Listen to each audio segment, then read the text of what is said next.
What is going on, my lovely people? Welcome one and all, guys. I hope you guys are having an amazing Thursday. As you guys are jumping in here, I'm seeing people in the comments. Sean Clark is here. Love you, Sean Clark. I got to see Sean Clark in another meeting on Thanksgiving, and that was super dope. So thanks for being here, bro. Hope everybody had an amazing and a wonderful Thanksgiving. Carolyn, how are you? Nancy's here. Nancy, we got to jump on another call. I haven't talked to you and Kim in a hot minute. We definitely need to reconnect, see where you guys are, what you guys are doing, what we can do to come together and do some cool stuff. Crystal, thank you for being here. Howdy from Texas. Well, howdy doody to you. You know what? I used to have tons of friends that were in the military that were from Texas. And craziest thing, I don't know if anybody else has ever experienced this, but people from Texas, man, they're just a different breed. I don't know what it is. Like, I remember being stationed in New Mexico. It was my first duty station. And there was a handful of my friends that, people that became my friends that were from Texas. And they were always like, Dallas Cowboys and Texas this and Texas that. And if you're not from Texas, then you suck. And I never understood the mentality behind it. It was the strangest thing to me. And when I got stationed in Alaska in 2010, I had to take my car over to Dallas because that was the closest shipping, like major, shipping facility I could go ship my car. So I took a day and I drove from New Mexico over to Dallas. And as soon as I crossed the border into Texas, like all of a sudden it's Texas pride this and Texas pride that. And if you're not from Texas, then you suck. And I was like, okay. Now I get it. I remember actually even reading signs as we're passing through towns that said something along the lines of, so-and-so from the Dallas Cowboys grew up here. And it was the craziest, strangest thing. And I get it. I totally get it. So anybody from Texas, welcome. The only other thing that I would add on here real quick is just a quick reminder that, hey, you guys might be from Texas, but people tend to forget that Texas is the second largest state. Mine's bigger. My state. Get your guys' mind out of the Alaska. Alaska is bigger than Texas. That's what I'm trying to get at, guys.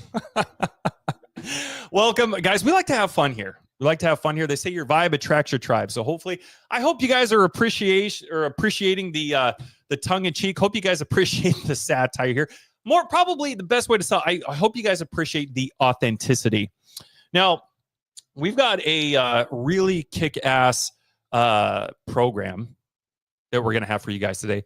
One of my BFFs in the entire freaking world, I'm going to bring on.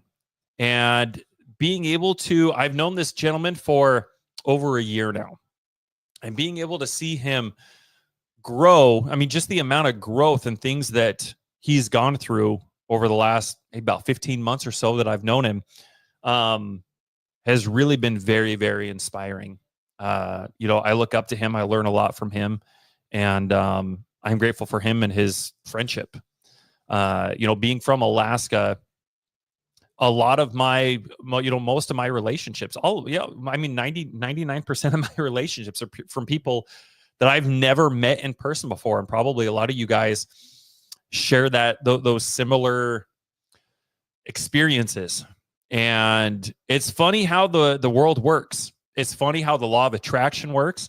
You start putting the right energy out there, and it's just funny how people just kind of come into alignment. And I'm very grateful that God put this individual in my path. So guys, give my BFF, we like to call him Daddy. I think that's more of an inside joke than anything. But again, I hope you guys appreciate the satire here. Jay-Z, what's going on, baby boy? What's going on, man? Not bad, but dude, I don't even know what to say to that introduction, bro.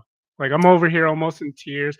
I'm sitting back there, I'm jamming out, like, back in my head to that sweet intro. And then I start hearing that. I'm like, man, I didn't want to go into this crying today. Dude, you ever seen that movie Austin Powers? He's like graduating from high school or college or something. I don't remember that it actually, if there was a distinction in what he's graduating from, but he turns around. Maybe he wins International Man of Mystery. Maybe it was like some kind of award like that. And he turns around and he's like, "Hey, Dad, take a bow." Dad wasn't there, but Daddy wasn't there. Anyway, you had to bring this whole thing full circle back to Daddy. No, James, just take a bow. That's what you do, man. How are you though, bro? It's great to have you here. Thank you so much for making some time to jump on and jam with me today and hang out with me and everybody else. I know your schedule's super busy. You're up to some really big and amazing things. And so I know how valuable your time is, dude. So I really appreciate you taking some time to jump on and just share some gold, share some nuggets, share some experiences with everybody else. Really means a lot. Oh, dude, absolutely. And I appreciate the opportunity to be here as well.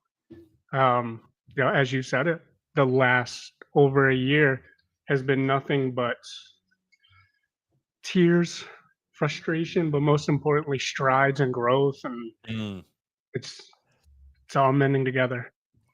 Dude, tell me about that real quick. Like, I'm so glad that you brought this up. For those of you guys that don't know, James and I, dude, we get off on oh man, this is real. I hope you guys really appreciate the satire here, man. We're like, this is not intentional here. You're not supposed to tell them about words here. Conversations. We get off. Man, what a show today, Jesse. No, we get off on like personal development. We get off on just growth. And one of the things I really, really appreciate about our friendship, amongst many things, man, is just the back and forth that you and I have with constantly sharing information and sharing experiences and talking about failures and talking about growth. And, I think that's such an underutilized experience for a lot of people. When they say you become the average of the 5 people that you surround yourself with. And 100%. It's truly a testament. Because the conversations are different. The friendships are different. The intentionality is different. And so as a byproduct of that, like all the results that you get are different. Would you mind, like for those people that don't know who you are, man, I could love for you to just take a few minutes, just introduce yourself to everybody. Where did you start? Where did you come from? How did you get from where you were to where you are right now? Just in short, I mean, I know we're going to dive a little bit, deeper into a lot of that stuff today, but. Yeah, no, absolutely. There's quite a few of you guys that I'm actually seeing some comments in here that I've got to talk to again pretty soon, that do know me, but there are a lot of people in here that I see that don't know me or we haven't been able to speak yet. I have been in the investing space and the entrepreneurial space for the last just over 3.5 years now at this point. I've known Jesse, Carlin, Mr. Hostert over there for a better portion of half the amount of time that I've been doing any of this. Before that time, I was a cook back of the house in the kitchen, kind of developed some skills up into leadership and running full staff front of house and back of the house. We hit a point to where it wasn't enough. There was no more growth. There wasn't anything that I was going to be able to step into from where I was at with that company. So Haley was like, "Hey, we got to go do this thing. We got to get into it." And I'm like, "No, it's a scam. I don't want to do any of that. I don't understand it." Now, by this thing, you're not talking about OnlyFans. You're talking about real estate. That might have been one of them. No, I'm just kidding. No, real estate. It was real estate.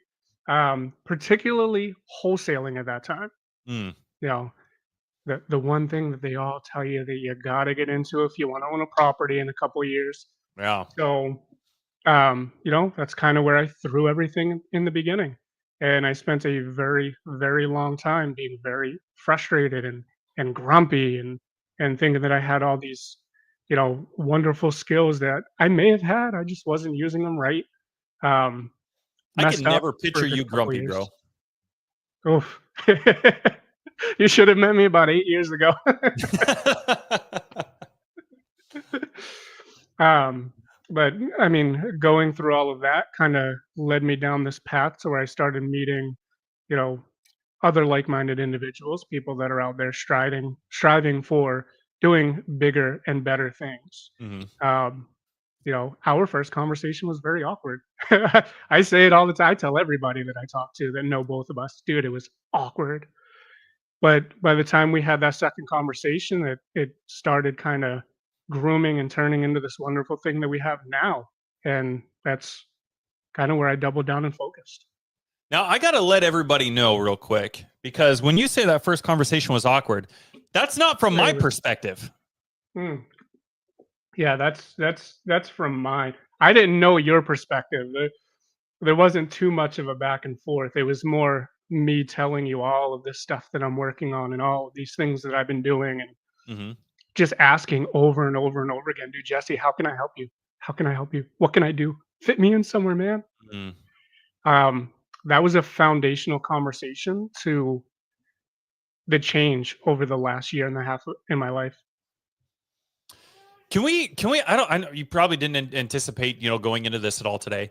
Um, but I think that's such an important part and I really appreciate that those first couple of conversations that you and I had were so, I don't know if pivotal is the right word, but they stood out to you.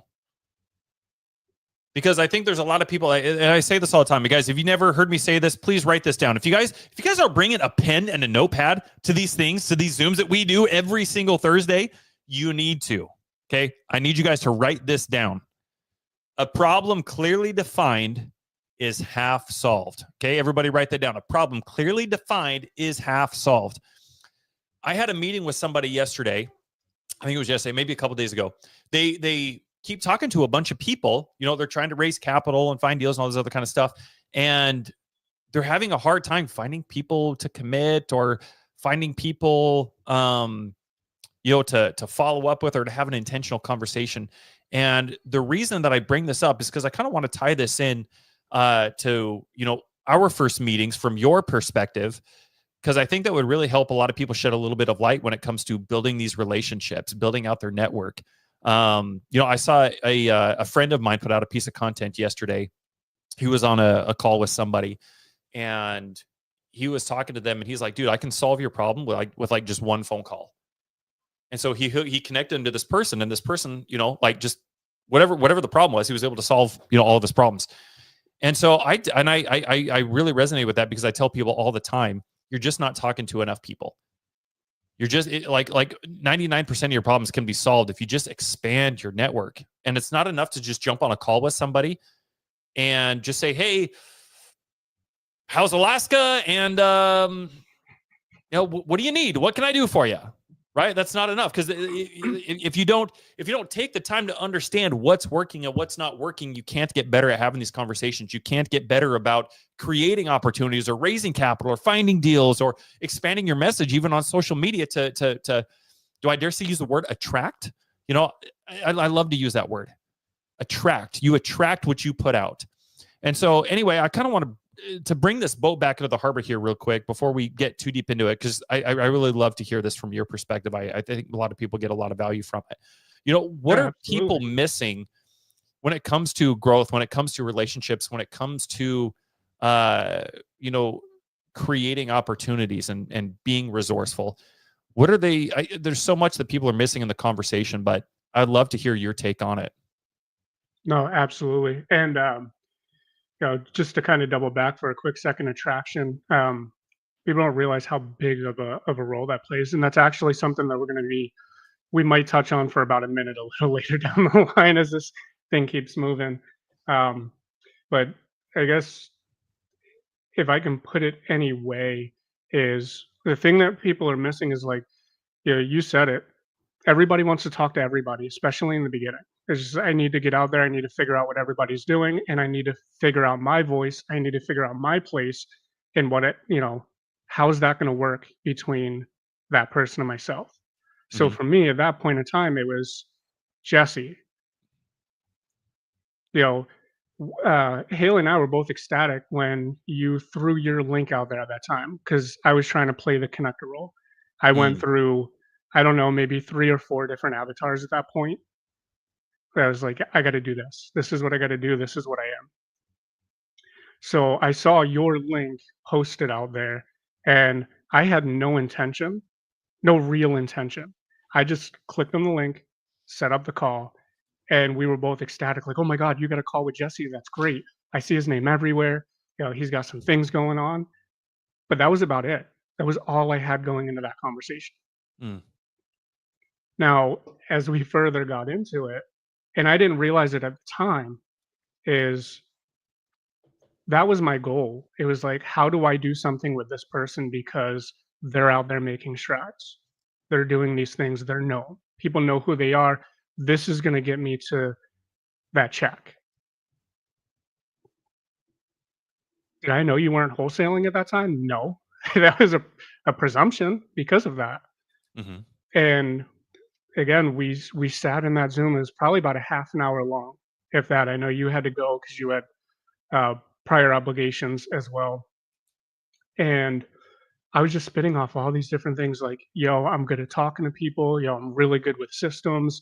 I built out a wholesale team at this point that dissipated, but now I'm trying to get back into it. And I'm trying to build a team of integrators, but I'm also trying to build out a wholesaling team, and I'm trying to build my own system. And there's one thing that you said to me in there that kind of changed it all. And you're like, dude, if I can give you unsolicited advice, you're doing too much and you need to stop. You're not being intentional enough. Mm. I was out there picking at straws, just talking to anybody and everybody I could with no rhyme or reason. Break No, that down a little bit more because I really want people to take in and have a very vivid picture of what exactly you're talking about right now. Like what were you meeting with people for? What were you talking with people for? Why were you jumping on on calls? Like dude, what did your business look like? What were you trying to do? What were you trying to accomplish with all these phone calls? full transparency at that point, I had no business.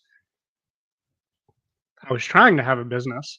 Mhm. I was trying to have I was trying to buy a property because I had set a year goal at that point to own a duplex in house hack.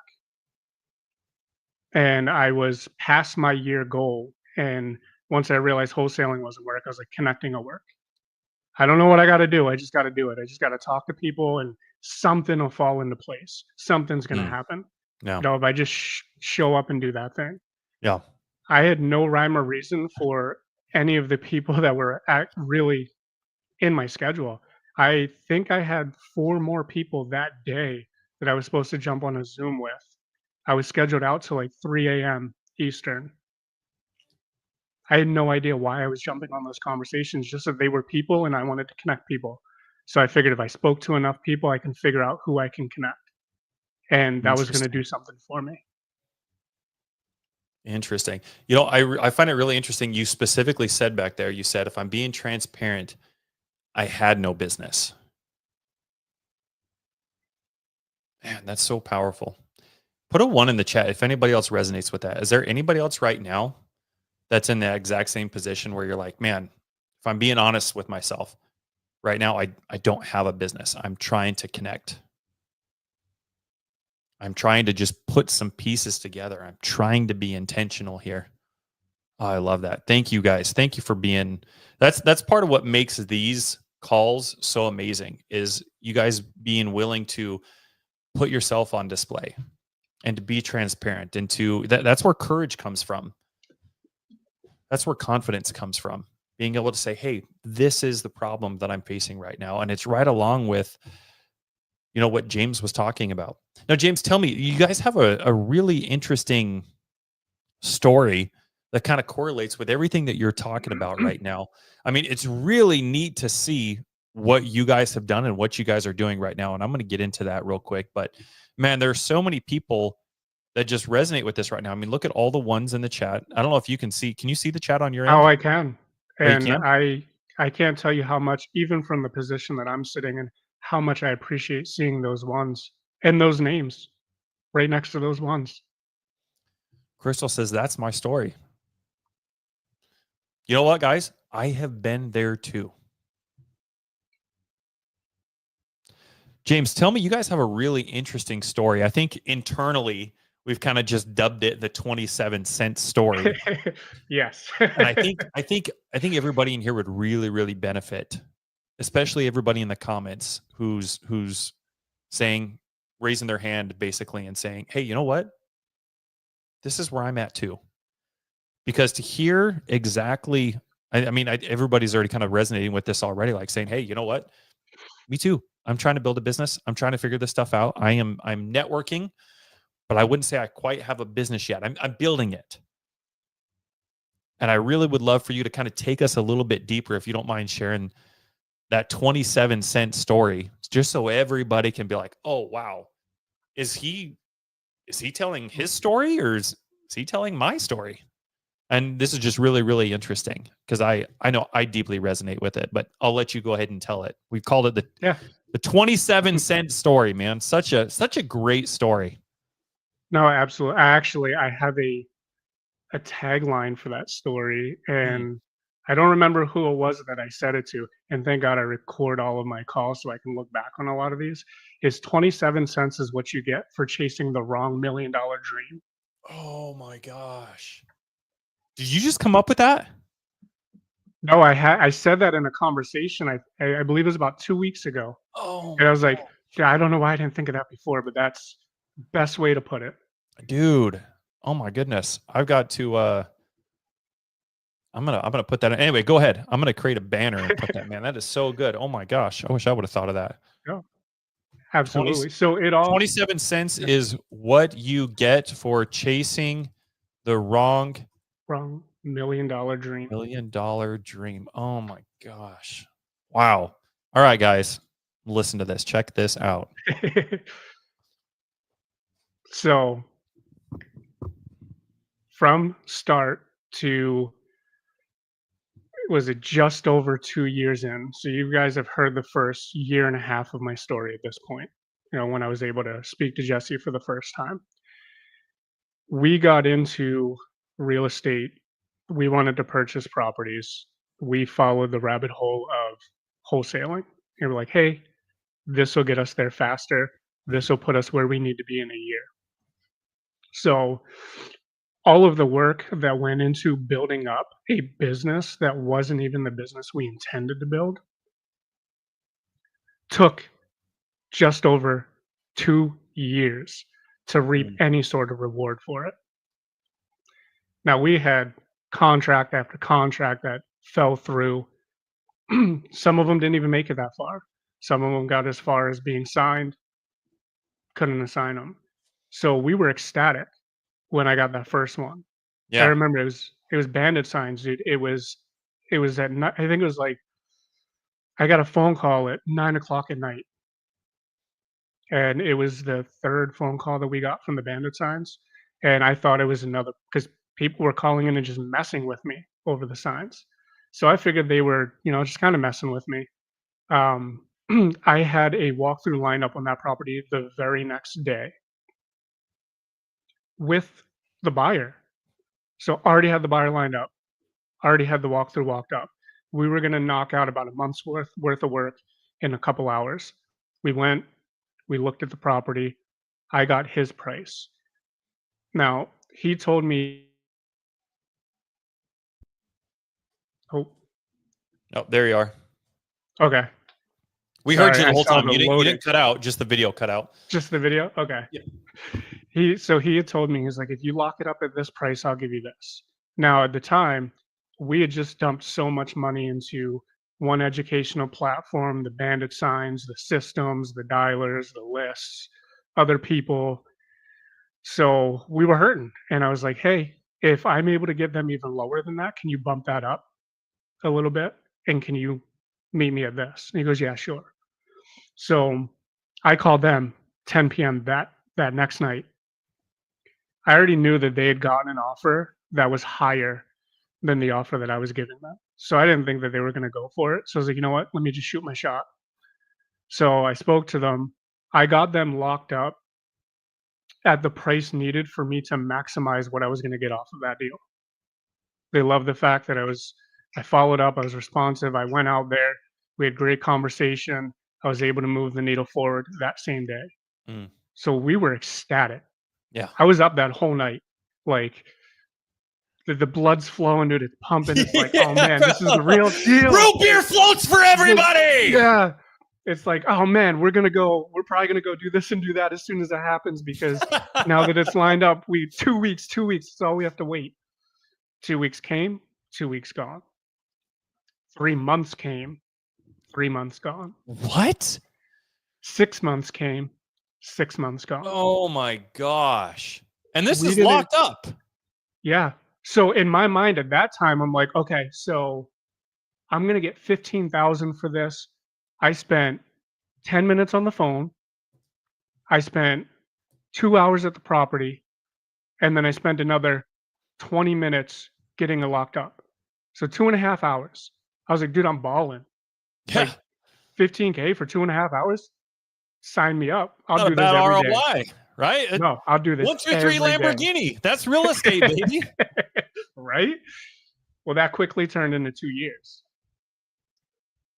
Then it turned into 2 years and 2 months Tell me about before that. finally, with the buyer, there was just communication issues. A lot of going through that whole process is where I really started to hone in and start developing the not really skills of rapport, but maintaining a relationship. Mm. You know, because here I am, Which I is have huge. these sellers.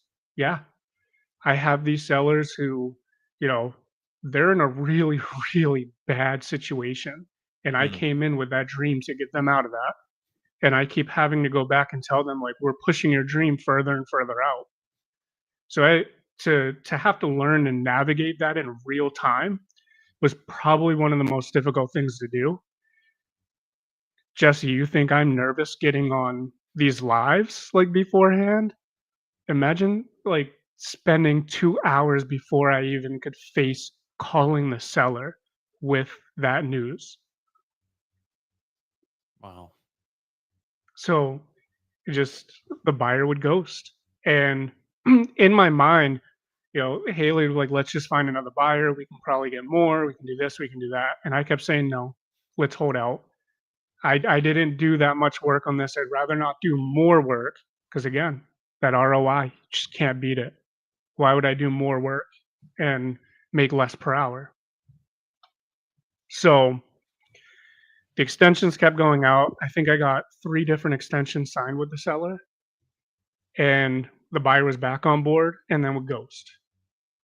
So we finally come around to 2 years and 1 month later after getting that contract signed, and he was finally ready and able to perform. So I got that last contract, the last addendum signed, and it went to escrow. Then it that next month was dealing with issues with the title company. They were ghosting as well through a majority of this. Wow. Here, So- walk us through this. Walk us through this because we got some questions here. So Dwan says, I'm confused. The deal took 2 years to close, and then Haley said, no, it took a year to close, 2 years to get the deal. Yeah, 2 years to get that check from when we started. The deal took a year to close. Wow. And obviously there's a lot of back and Right. forth. There's a lot of hours on the phone. There's a lot of due diligence that's going on this entire, this entire time. Yeah. And even, experiencing a title company and why now I understand why it's so important to actually have a TC, whether you're a buyer, wholesaler, or anything like that, was even that getting communication. It turned out that the escrow agent and the owner of the title company were really good friends with the buyer. Oh, wow. Yeah. So I was emailing, I was calling, I was leaving messages, and I wasn't getting anything in return. Mm. So there was a period of time where I didn't even know what was going on. I was just hoping and praying that this would just come to an end. And I think it was the third extension that I got signed. I didn't even know. I got it signed just because. I was like, I don't even know if this really is going to close, but I'm going to get that extension anyway. Yeah. So we get through that, and Haley did the math.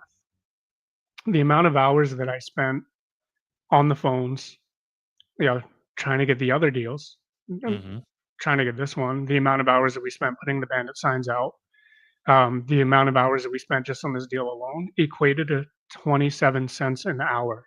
Oh my gosh. Yeah. And mind you, So, we had the goal that we were going to own a property in a year, house hack, have one side pay for the other. And we were going to be making more than what I was making in the restaurant. right. Oh my gosh, dude. Yep. Lynn says, sounds very familiar. You know what? I'd be curious to go back and do the math on my some of my earlier deals, man. It took me a year to get my first deal. And for some of you guys might know my story. Obviously, I live up here in Alaska, and we're working the Florida market. And so Florida is 4 hours ahead of Alaska. So just to give you guys a reference point, I was in the military. I'd get off work at 4 p.m. I live an hour from base, so I'd drive home. I'd get home at 5 p.m. That is 9 p.m. By the time I even walked in the door, it was already 9 p.m. Eastern time. Now, that doesn't include the time that it takes to get changed. My wife is a nurse. She works nights. So her and I are kind of high-fiving as she's heading out the door and going to work. I've got 4 kids now, but I had 3 at the time. One of them was a newborn. And, dude, I had come home, clean the house, make dinner, get my kids, bathed and get everybody fed and then get everybody in bed. I was finishing up my degrees at the time. So all of that. And then I had to figure out how I was going to follow up with all these sellers. How was I going to run a profitable business when I had all of these other obligations, all of these other commitments, all these other things I had to do? A W-2, a family man, kids, all these things. Plus, I'm on a 4-hour handicap. All of that crap had to be done, and it didn't even start until 9 p.m. Eastern time. Now, let's assume I ignored my kids completely. Let's assume I did not make dinner. Let's assume, that I did not do my homework. Let's assume that I literally took care of none of my other responsibilities. Best case scenario, I start calling sellers after 9 p.m. Eastern time. Just on that scenario alone, how many people do you think I'm getting a hold of? Not a lot. Not a lot. And you wouldn't want to deal with the ones that you do. Oh my gosh, dude. So long story short, I ended up having to wake up at 3 a.m. and work from 3. I'd grab my cell phone, I'd grab my laptop, and I would go sit out in my car in my garage at 3 a.m. just so I can call sellers all the way up until I had to be to work at 7. So you think about all of those hours that got spent over the course of my first year. All the weekends that I worked, all my kids' basketball games and dance recitals that I missed. Because I had to get this done. I had to figure this out because being in the military, I was on a time crunch. You can't just put in your 2 weeks whenever you want when your business is making money. When your contract is up with the military, you've got to commit another 4 or 6 years. So I was on a deadline to figure this stuff out. I had about 18 months, and over the course of the first 12 months, guys, of all the hours that I had spent, I made $1,200. Now, here's the cool thing, and here's where I want you to kind of start bridging this gap and taking us down a different road here. When I was at my crossroads, just kind of like you guys were at your crossroads, when I was at my crossroads, when you look back, that's the only way that you can connect the dots. The only way, when you guys have things that are going wrong in your business or iterations that you make, or if things keep changing, that's not necessarily a bad thing unless there's a trend. But when you look back, and unless you want the same results that you've gotten previously, then just do the same thing. So guess what, guys? If I wanted to make another $1,200, now I'd be curious to do what you guys did and actually divide that up into an hourly rate based on all the hours that I spent trying to figure this out. I definitely was a 1. Everybody that put a 1 in the chat, like, dude, I have been there with you. That is me all day. And so I'd be curious to come out and see what my hourly rate was. But when I came to the end of my first year, if I wanted to make another $1,200 that year, then the cool thing is, guys, I just had to do the same thing that I did the year prior. And I know that I would make a whopping $1,200. Now, put a 1 in the chat if you think that's a good idea. Put a 1 in the chat if you're like, you know what? That sounds perfect. Me neither. So the cool thing is, when we look at that, when we look at the way that we're executing, when we look at the way that we're spending our time, when we look at the people that we are networking with, when we look at the relationships that we're building, when we look at the people that we want to bring in, then we have to do something different. We have to iterate. We have to change. Now, James, take us down this road. So that's how you guys spend the first couple of years. You're like, man, I'm jumping into real estate. I'm leaving the food industry. And I'm going to jump all into real estate. You jump into real estate, and as soon as you jump into real estate, there's this umbrella of real estate. I always say, man, when you want what the 1% have, you got to do what the 1% are doing. But when you look at what the 1% are doing, you take everybody in the 1%. Now, 90% of the 1% are involved in real estate. I'd actually be curious to get a statistic on this, but how many of the people in the 1% do you think are out here wholesaling? Yeah. Yet, for some reason, that's where everybody thinks that they need to start. So tell me a little bit more. Bring us up to speed how you have iterated and where you are at right now. Lynn says none. Lynn, I would absolutely agree. Yeah. Oh, man. If we were to go through that conversation, I would need everybody to have at least 9 hours open. No, full disclosure, actually, real estate itself, man, I walked away for a little while. After that hit, after all of that, I just put it down and I walked away. And I quickly came to realize that I was putting myself through stuff that I did not want to put myself or my family through again. So you also reached a point where you were like, man, well, if I want to have the same year, then I got to do the same thing. Yeah. Or I've got to have something different. Yeah. I'll admit it, dude. I had a moment where I was very weak. Put it down. I walked away. Went back to a W-2. First check was great. Second check was a little less. Third and fourth started going down a little bit more. But I looked at that fifth one. I was like, dude, James, what are you doing, man? You really going to put yourself and your family through this again? Lynn made a really interesting comment here. What are your thoughts on this, James? She said, it seems, I'm assuming she meant it.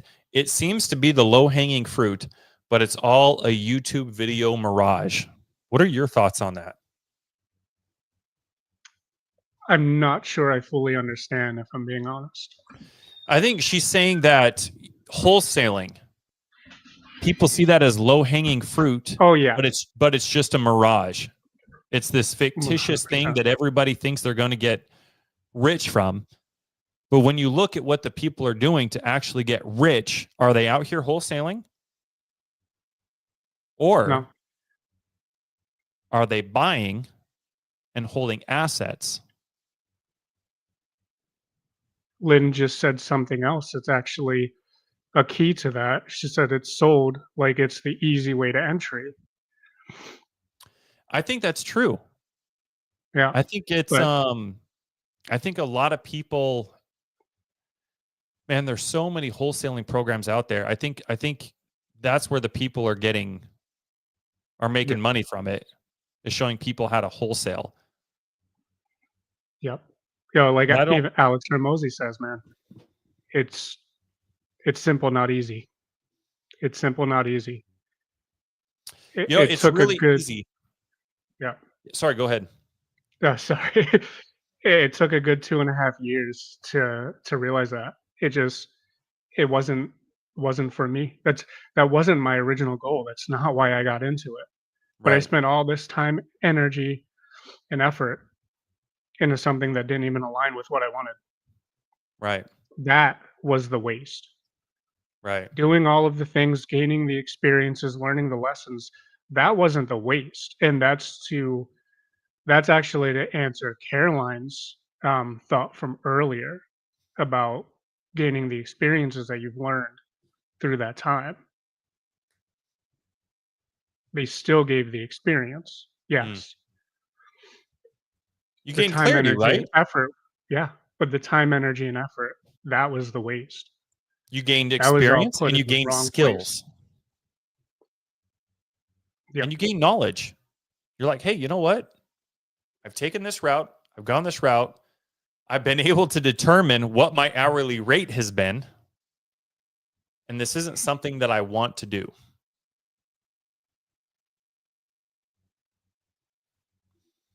This is an interesting concept. How many wholesaling teachers are the ones buying the deals from the ones they are teaching? Ironic, isn't it? Yeah.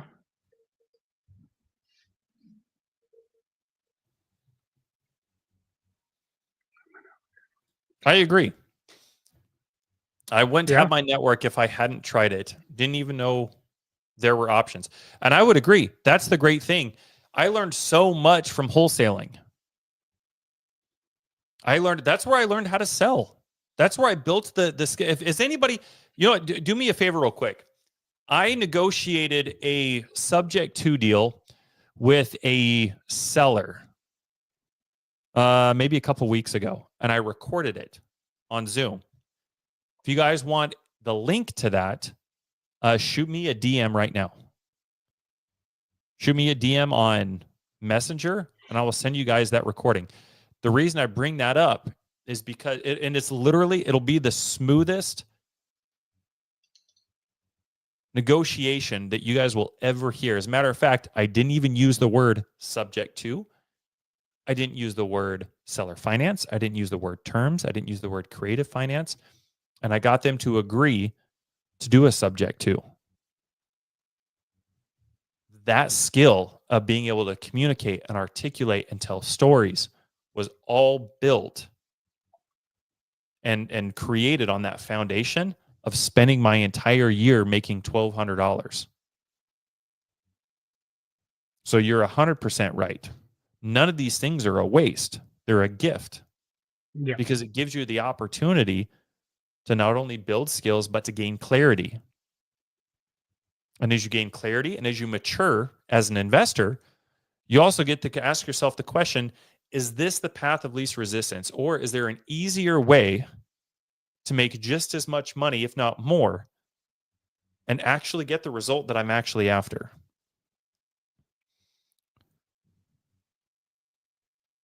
Now, James, talk to me. What's next? So you decided you didn't want to wholesale. Now, what are you guys doing? We're buying properties now. You guys are buying properties. We took we were hoping was going to happen in 3.5 years. Mm-hmm. And through all of the lessons learned, through all of these conversations like this one, all of the conversations that you and I were able to have, we were able to size that down into just a couple months. Just a What do you couple mean by months. that? Rather than taking the approach of building things out and starting from down here and taking the next step, taking the next step, taking the next step. Actually, this is something I know you can preach to everybody. Talk a little bit more about this, and I'm pretty sure you actually have something to say about it. But making that shift from what we were doing for those couple years, Mm-hmm. not only the mindset shift, but that structure and the systems and the processes, Mm-hmm. a total different way of thinking of things, Mm-hmm. and then a totally different way of applying our skills. We've got a team of 4, and each one of us have our own skill, and we stick to that. And that's what's Mm. made this what it is right now. And we're not all doing things from the lower level. We're doing things from the higher level. So instead of building all of that out from ground up, we've started from the top. And when we started putting the plans together, we're like, all right, great. This will take about a year. This will take a year and a half to get there. This will take a year and a half to get that. We actually, when we had our discussion, we initially said that we would most likely have a deal going into 2025. And we have one under contract that we're ready to go before that original goal that we set. Oh my gosh.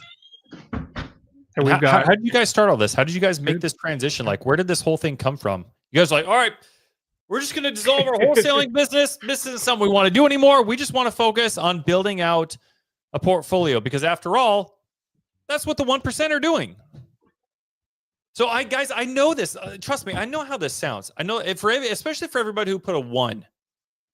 Trust me, I know how this sounds. But it's literally that simple. When you make the decision to say, hey, you know what? I'm not going to do this anymore. Because that's the problem. You got all these people that jump into real estate because they want what the 1% have. So they make the move. They have somebody or a podcast, they hear it from somebody, a friend, a neighbor, a family member. Somebody plants that seed of, hey, get into real estate. And you think to yourself, well, golly gee, that's what everybody else is doing. I guess I better make the jump. But then here's the interesting thing that happens when you jump in to do what the 1% are doing and you jump in underneath this umbrella of real estate. It's like all of a sudden you're back to like the 99% and then the 1% again. Because you get all these people who make up the 99% jump into real estate and they take their 99% habits and then it just kind of spreads. They take their W-2 thinking. They trade their time for money. Everybody else is wholesaling. Well, I guess I better do that. I'd be curious to see what everybody else's hourly rate is for the amount of time, energy, and effort they've ever poured into their business. And then, like you said, there's a lot of people that it becomes so frustrating that it's like, dude, I need a mental break. I need to step away from this. I need to refocus. And I need to re-energize because let's be honest, how exhausting is it to jump from meeting to meeting to meeting to meeting to every single day and you're making calls and nothing's happening. You're not getting paid and 6 months goes by, a year goes by, 18 months go by, 2 years and 2 months go by. Now, obviously you're learning and stuff along the way, but if there's a different path and all it changes is a shift in perspective, then why wouldn't you take that path? It'd be a little silly, wouldn't it? 100%. And I'd like to see anybody that's listening and watching, if you guys can throw 1 in the chat, how many people think or still have that frame of mind that when you take a step back, when you walk away from it, you go back to the W-2 and you realize that this isn't you, this isn't for you, and you want to come back over here. how many of you think that you're starting over at ground zero?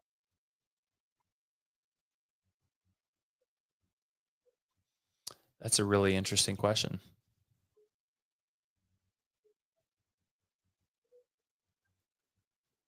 Carolyn says, yes, you're starting from ground zero.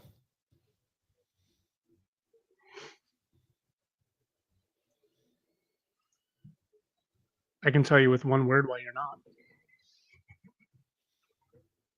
Carolyn says, that's how it feels.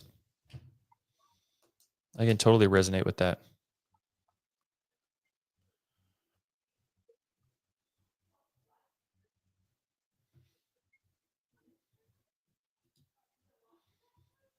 Sean's one. Nancy from experience to do that.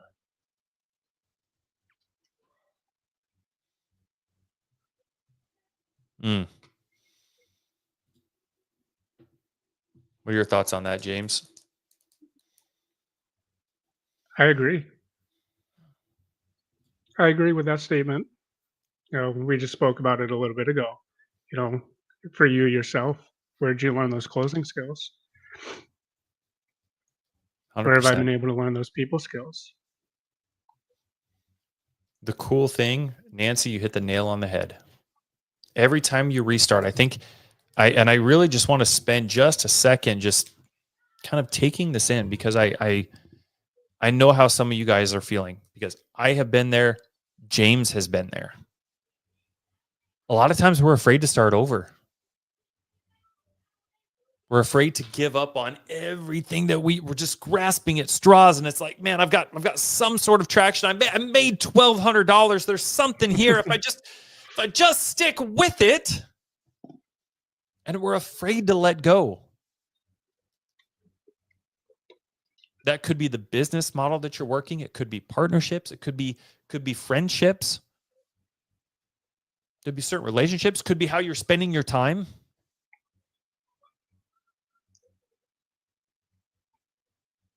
I think having the clarity and the courage to start over is so important, because you're not starting over. You're not starting from scratch.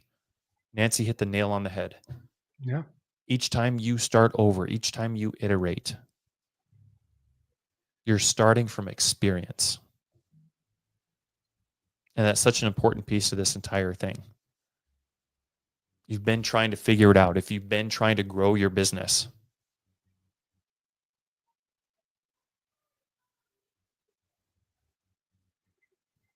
the cool thing is that each time you start over, you're never starting from ground zero. You're starting from experience. I love that. I absolutely love that. Well, you guys are transitioning into buy and hold. There's a lot of people I see. I actually had a conversation with a wonderful, wonderful couple of individuals the last couple of days. And they're also wanting to get into buy and hold. But in their mind, they're like, hey, you know what? We're going to build out an acquisitions team. We're just going to wholesale. And then we'll just cherry pick everything that we want to buy. But what's really interesting is, James, you're still buying properties and you're not doing any of that. Are you? Like, are you calling sellers? Because I know 2 years ago you loved doing it. You loved doing it. It was the best thing in the world. You're like, Haley, can we leave the freaking mall now? Haley, give me more numbers. Give me more numbers. Something I want to do for a change. Can we go back home so I can get on the phone?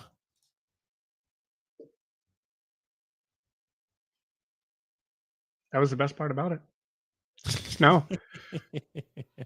And it's ironic now, because I'm at a point to where I have sellers reaching out to me out of nowhere.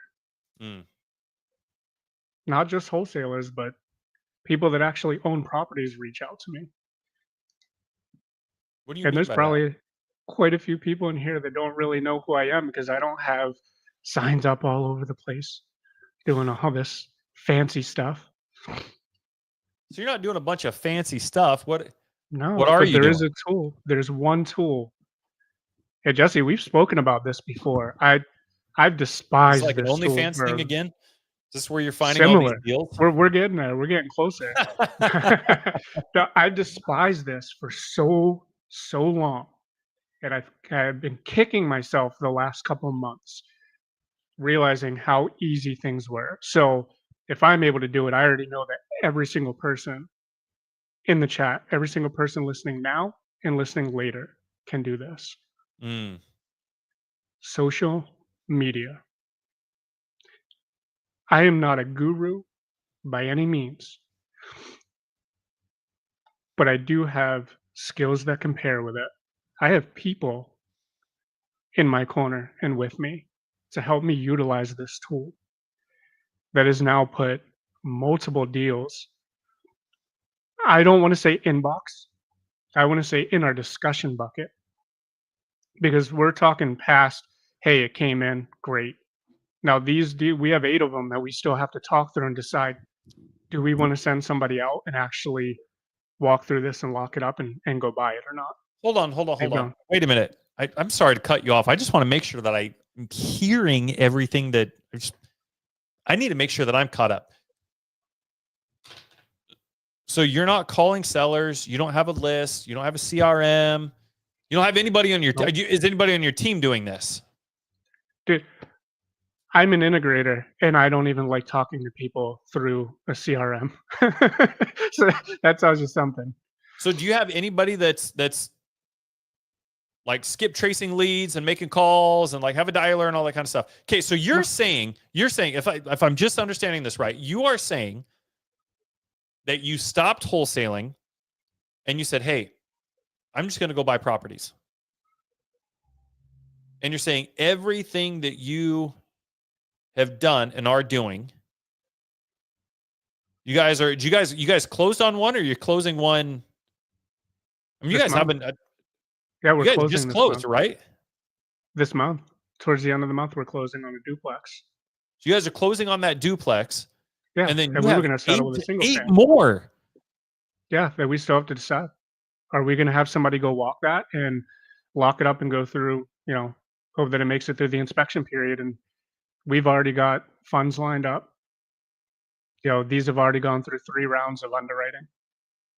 It's passed all those checks. So the numbers work. The numbers are great. You guys have 8 deals. No, wait a minute. You're not wholesaling. So how are you going to buy these? We're already lined up. With what money? Those relationships have been building. Hold on. Actually, one of the gentlemen on my team that I'm glad to be partnered with developed a strategy, and I believe you might be talking about this at some point.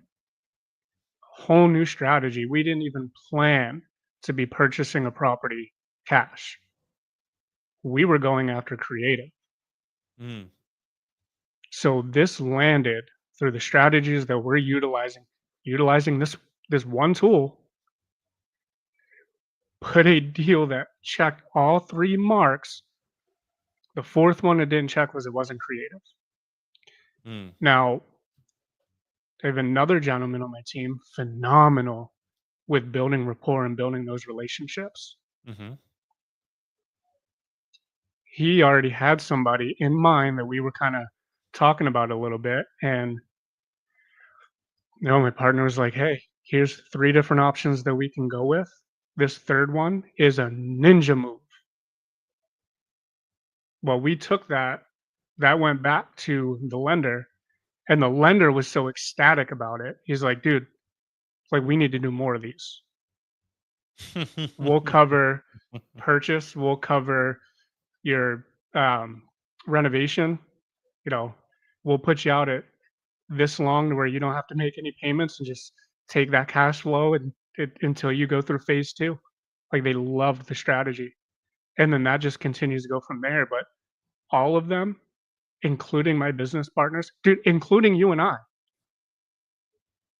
is all from social media. Let me make sure I understand this. You're not wholesaling. You're Nope. not generating leads. You are buying properties, both cash and creative, and you're not using any of your own money to do it. Nope. It sounds like do we dare say, lie that most Here's of the us have real been fed, that in order Here's- to do what you're talking about doing, you have to start out wholesaling. here's the real kicker, and I want to point back to a comment that was mentioned earlier about the gurus. How many of those gurus are buying from their students? How many are they buying from the people that they're telling that need to go through this whole process and go through the grace period of doing wholesaling? Mm-hmm. I can guarantee you, maybe a small handful of people I've actually spoken to that are in these comments and that are listening about my buy box and asked them to send me deals. Nobody else.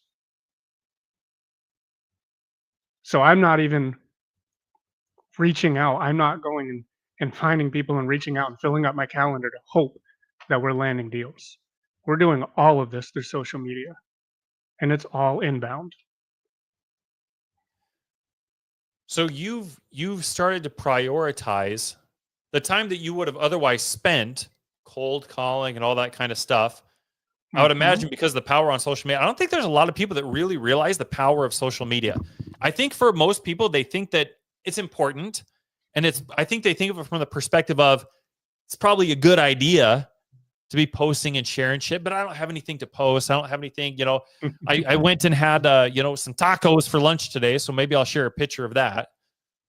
But I think a lot of people think that the primary focus needs to be either making calls. Whereas your perspective on things is a little bit different. You're like, hey, you know what? I can accomplish 10 times more. I don't have to pick up a phone. I mean, because social media is free. I mean, you guys don't even have any overhead, I would imagine. Yeah. Dude, and I went from 40 hours a week to maybe a couple hours a day. Extreme focused on that. So you've literally cut the amount of time in half that you're spending on your business, but your results are 10x. I mean, you guys got one that you're closing, and you've got 8 more that you're looking to purchase.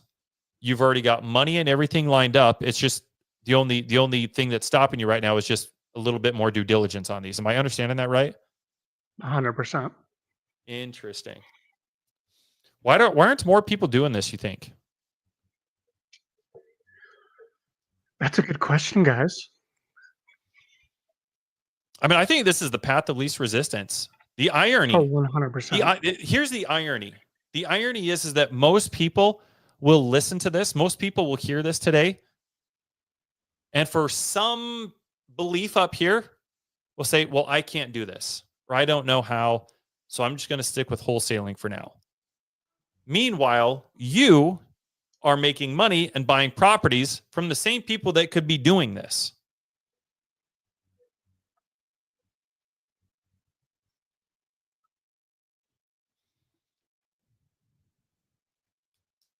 Oh, I think I cut it. Did I cut out? Yeah, I don't know if it was you or me, but it did cut out a minute there. So essentially what you're saying is you're focused on very specific and strategic relationships. Anybody could be doing this, Yes. but because of one reason or another, limiting beliefs, thinking that they can't do it, that they don't have resources, that they don't know any people, instead of making that a primary focus and building those skills, they just say, I'm just going to continue doing what I'm doing.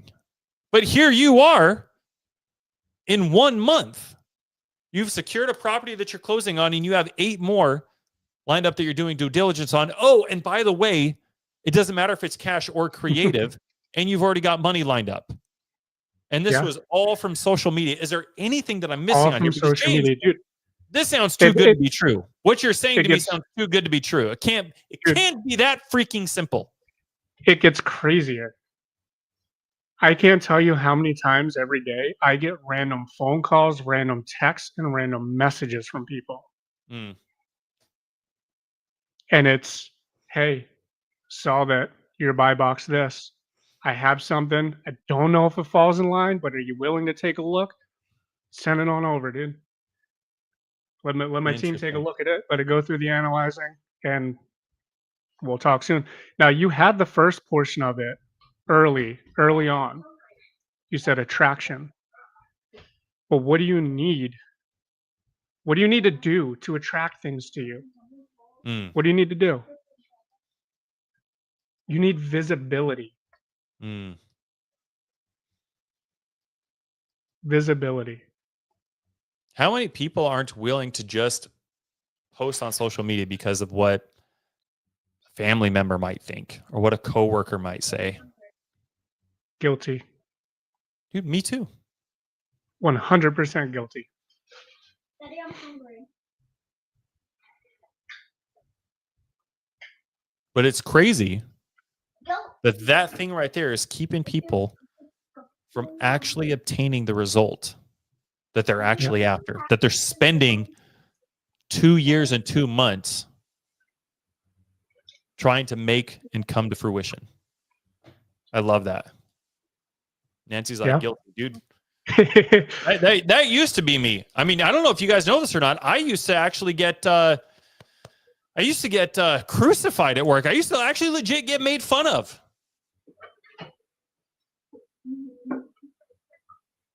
Yeah,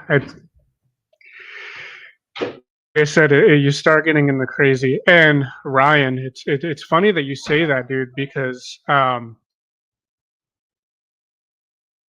freezing again. Okay. No, you're good. Unbeknownst to me, and where things really started like kicking off, and I'm really starting to understand like how important social media is in all of this, is I got a text message from somebody that I spoke to a year ago that I didn't even know was lending. It was like, hey, I see that you're doing deals. We need to jump on a call because I have an upwards of 1.5 million that I need to disperse Mm. in the coming months. Yeah. What a problem to have. Yeah. And then we were able to have that conversation. I wasn't looking for him. He's now looking for me. I have a snack for you. Interesting. So you've become a lighthouse. You know, that's probably one of the best pieces of advice I ever got was Jesse, don't be a tugboat. Yeah, that's one Be a lighthouse. Yeah. 100%. Michelle says I that can- is yeah. cool. Anybody in here, go take a look at my Facebook page. I can guarantee you within 3 minutes, you know what I'm looking for in properties. You know what businesses I'm involved in. You know who I am. You know what I look like, and you know what my family looks like.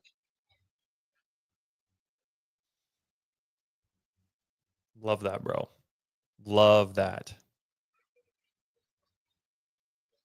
Any other things that you think everybody should know about this? Is it really just as simple as let me just stop doing what I'm doing? Let me focus on the result that I'm actually after. Because what I have found, not only just from personal experience, but also as a coach, that when you start focusing on the result that you're actually after, your mind does this really, really cool thing where it just starts to solve problems and it becomes this path of least resistance here.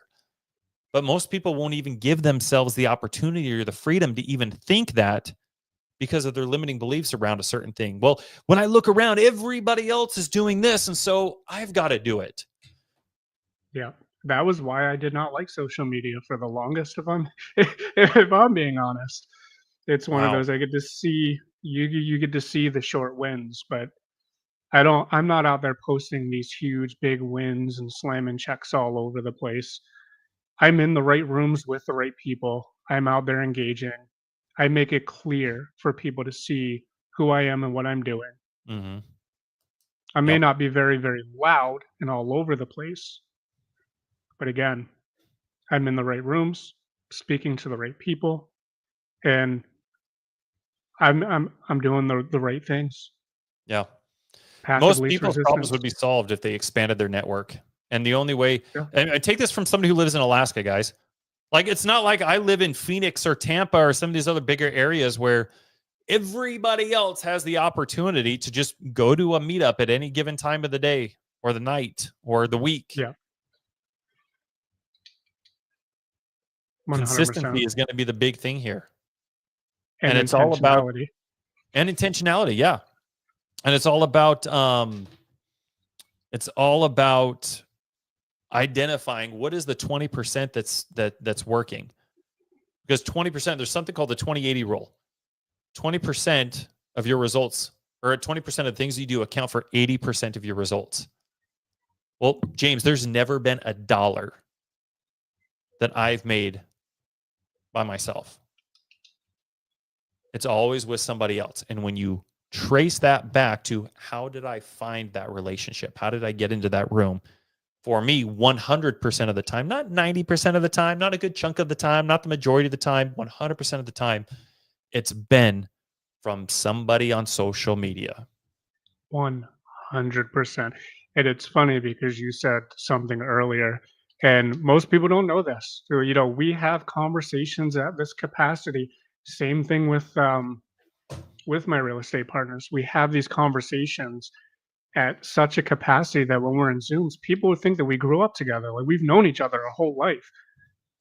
None of us have met in person yet. Yeah. And I know Nancy and her partner, Kim, like these two ladies are amazing and wonderful individuals. And they're really great examples of this. I mean, these two ladies network like nobody's business. I would venture, a wager that Nancy and her partner, Kim, have probably one of the biggest networks of individuals that I've ever met. So if there's somebody that you guys need to know, odds are I would be willing to bet 10 grand that Nancy at least knows somebody. Those two are really, really amazing at networking. JJ Azizian, for those of you guys that don't know, JJ Azizian, another amazing and wonderful individual when it comes to networking and building out your guys' relationships.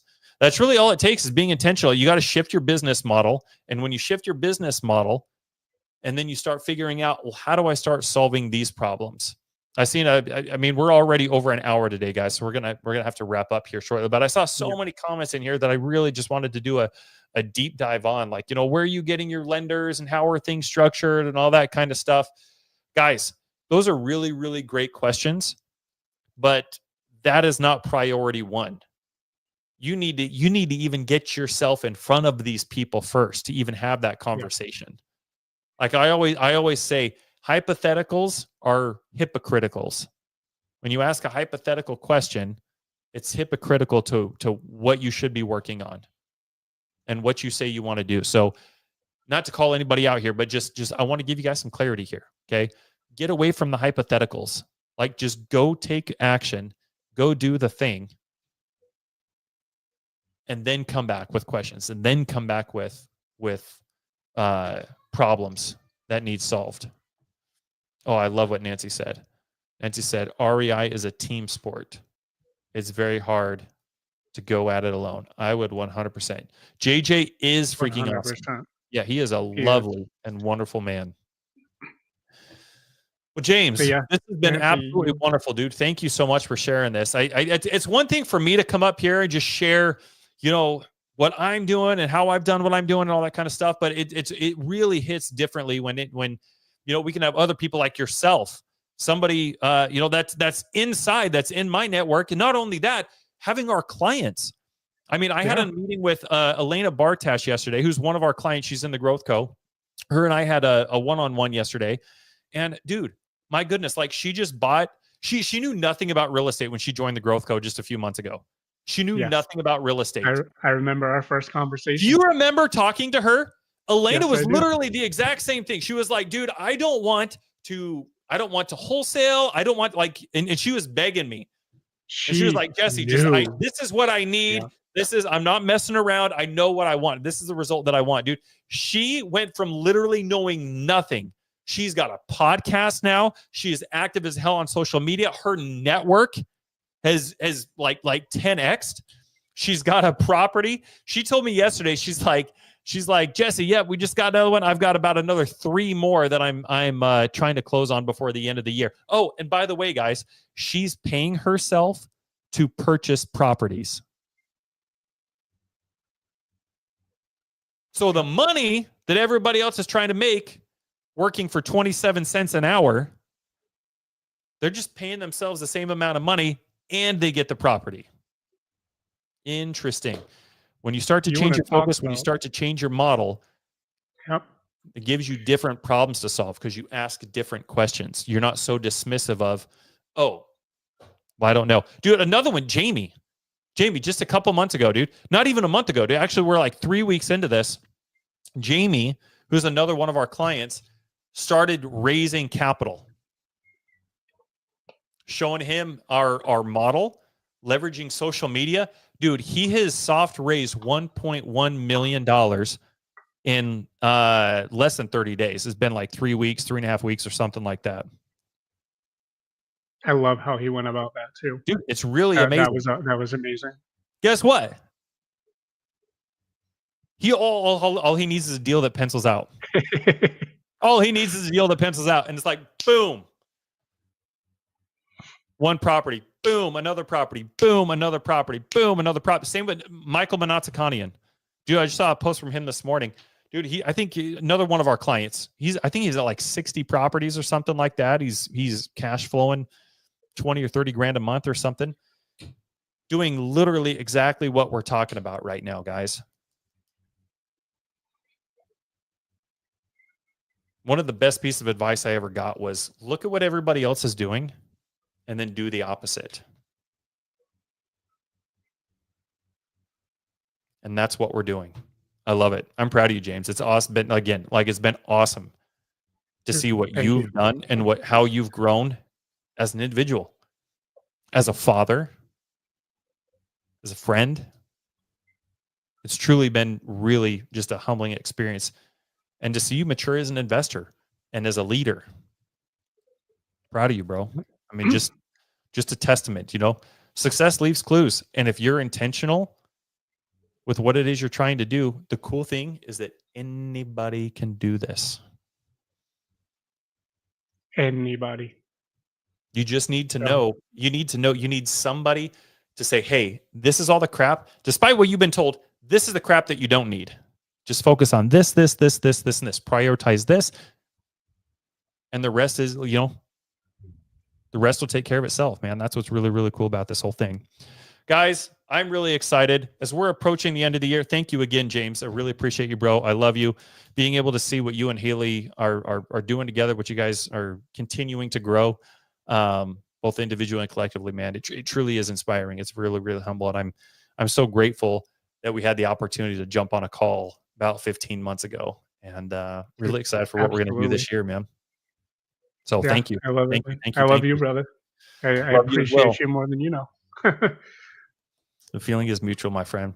Guys, is there anybody? If you guys don't know, I don't know if you guys know this or not. We are doing I probably should have asked Haley on this. Last week we were doing a Black Friday deal for everybody who is really wanting to revamp their 2025 goals. Everything that you guys do right now is going to set you up for how 2025 plays out for you. As you guys can hear, just testament after testament after testament. I mean, with the right direction, with the right community, with the right support, everything can literally change. You become the average of the people that you surround yourself with. You talk differently. You think differently. For everybody that's been where James and I have been, and everybody that is going through what you guys are going through right now, unless you want a repeat year, then you have to do things differently. You have to think differently. You have to execute differently. The question you have to ask yourself is, and this was something I had to ask myself, do I want another repeat year? Do I want another repeat year of trying to figure this out? One of the things I think about, James, especially going into this new year, because it doesn't matter what level you get to, there's always a level of scarcity. There's always a level of insecurity. There's always a level of, I've never done this before. There's always we all have, I hate to use the word issues, but just for lack of a better term, I'll just use the word issues. Like there's always a level of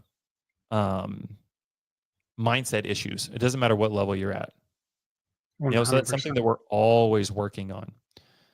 And the important thing to remember is when you're scared of something, when you're afraid to bet on yourself, believe me, deciding to jump out of the military at 15 years with a wife and 4 kids was not the easiest decision. It wasn't just cakewalk. It wasn't like I had everything figured out. There was a leap of faith there, and it was scary as hell. I've said this many times before. I would not have been able to bet on myself had I not been partners with Chris. Chris single-handedly, I don't know, I mean, I've told this him before, but I really don't understand like how big of an impact he played on me taking the bet on myself. If I wasn't around the right people, I would not be where I'm at right now. Because it's not only from an information perspective, but it's also from just having a support perspective. And it's really important to understand, guys, that going into 2025, you're going to fail. You're going to fail. Whether you decide to do it on your own or you're in a community, you're going to fail. Part of being an entrepreneur. It's the only way you learn. But the thing that I think most people are missing is, do I want to fail on myself out in the cold, still trying to figure this out? Or do I want to fail where people are going to support me? Where I'm going to be able to see things from a different perspective, where I'm going to be able to sidestep all these landmines of not only repeating the same failure, but being overly prepared moving forward. And that's where those 10x growth increments come in. I mean, people really underestimate what they could do in 12 months, where their life could be in 12 months. I mean, Jamie, dude, in less than a month, that mofo has raised $1.1 million. Can you imagine where he's going to be in 12 months from now? Yeah. Wild. And that goes for anybody, man. Like, it's just absolutely amazing. But I appreciate you guys. Thank you guys for being here. Guys, if you guys want more information right now, between now and the end of the year, we've got $3,000 off. We're extending just an end of the year discount for anybody that's listening to this and like, yeah, you know what? I want the shortcut. I want the support. I literally want to sit down and have a one-on-one with Jesse and tell him what I'm going through. What is the shortcut? What do I need? Because this is going to change. This is going to change everything that you guys want to do for 2025. And guess what? I'm not buying anything from you guys. This is all to put you guys in a position where you are truly leaders in the industry. And here's a really cool thing. A lot of the things that you guys learn are not just real estate related. They're not just real estate specific. They're skills that you guys are going to take as you guys go into bigger things, better things. As you guys go get on more stages. You know, I had the opportunity. I'll be speaking at a TEDx conference. Guess where I built that relationship? Social media. I'm a keynote speaker at an event with 2,000 people where I get to speak for 45 minutes. Guess where I built that connection? Social media. All my relationships, deals, money, all that stuff. All through social media. James, any parting words, brother? Tough to follow that one. No, but I speak this from time. Actually, I think every single time that we've had a conversation, I've ended this way. Be very intentional with what you're doing. Yesterday, be intentional today, be intentional with tomorrow. Lean into those conversations. You know, we want all of you guys to be sitting at those same tables that we are. Start Absolutely. today doing everything that you need to do to get there. Drop a 1 in the chat if you guys want Haley to reach out to you. If you guys want more information. This is something you guys can't afford to not be part of. You can't afford to not change where you want to be in next year. You know, I've never, and I'm just going to be, can I be vulnerable with everybody here for a second? No. I'm going to be vulnerable with everybody for a second. This isn't one of those things that's like everything else. And you know what? Don't even talk to me, guys. I don't even want you to talk to me. Like go talk to my clients. Go talk to them. Go talk to Rex. Go talk to Michael. Go talk to Elena. Go talk to them. Drop a 1 in the chat if you guys want Haley to reach out to you. If you just want more information, there's literally no obligation here.